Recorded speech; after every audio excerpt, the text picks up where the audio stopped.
Good morning, everybody. It's time to read another edition of George and Martha. Encore. Encore is a French word. It means again. More stories about two great chums. Story number one, the dance recital. A dance recital is a show that kids put or people put together to show other people different dances. George and Martha were having a disagreement. I think dancing is dumb, said George. Dancing is not dumb, exclaimed Martha. Dancing is fun, and if you don't come to my dance recital, I'll be very angry. Well, of course you should, huh? Go and see his friend. So, of course, George went to Martha's recital. I'm going to hate this, he said to himself. But what a surprise for George. Martha's dance recital of the Happy Butterfly was so impressive. Dancing looks like fun, said George. The next day, George went to dancing class. You see, said Martha, dancing is fun. Very soon, George was in his own dance recital. Martha said that his Mexican head dance was the best she had ever seen. The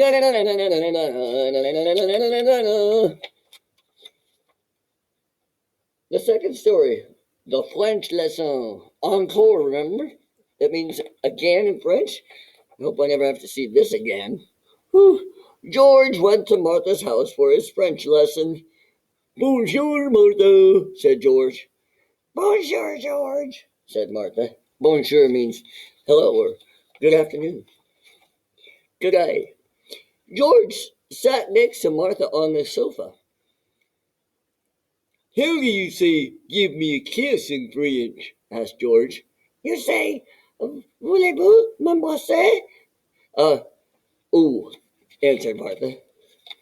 It says down here, this sounds like voulez-vous m'embrasser? And that's just what George did. Tee-hee, said Martha. I knew you were going to do that. Story number three, the disguise. A disguise is like a costume or a get-up that you put on so that you can pretend to be someone else. George decided to dress up like an Indian. This disguise will really fool Martha, he chuckled. She'll never recognize me. I don't know, a hippopotamus with a gold tooth. Doesn't look like he's going to stand out in the crowd to me. But Martha wasn't fooled a bit. Hi, George, she said. Why are you wearing that Indian costume? George was so disappointed. He walked away, hanging his head. Martha felt simply awful. She hadn't meant to hurt George's feelings. George, said Martha, I would never have recognized you if it hadn't been for your bright, smiling eyes. It's so hard to disguise smiling eyes. And of course, George felt much, much better. Story number four, the beach. One day, George and Martha went to the beach.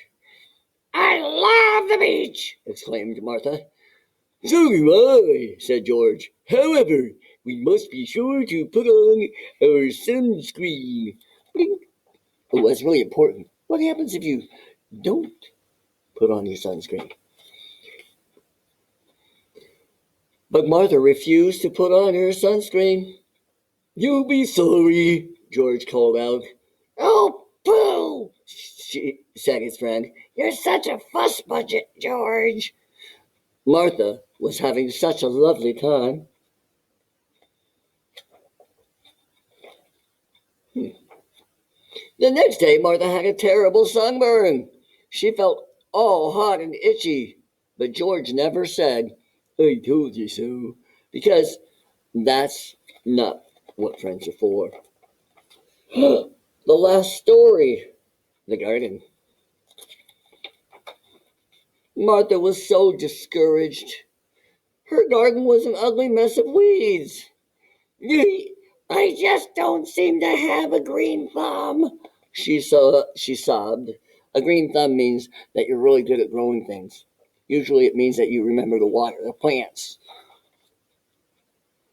George hated to see Martha unhappy. He wanted so much to help. Suddenly, George had a splendid idea. He went to the florist, that's the flower shop, and bought all the tulips in the shop. Tulips were Martha's favorite flowers, tulipas in Spanish. Very quietly, George crept into Martha's garden and stuck the tulips in the ground. But just then, Martha happened to look out the window. Oh, yeah, there she is. "Oh, dear," said George. "You are always catching me."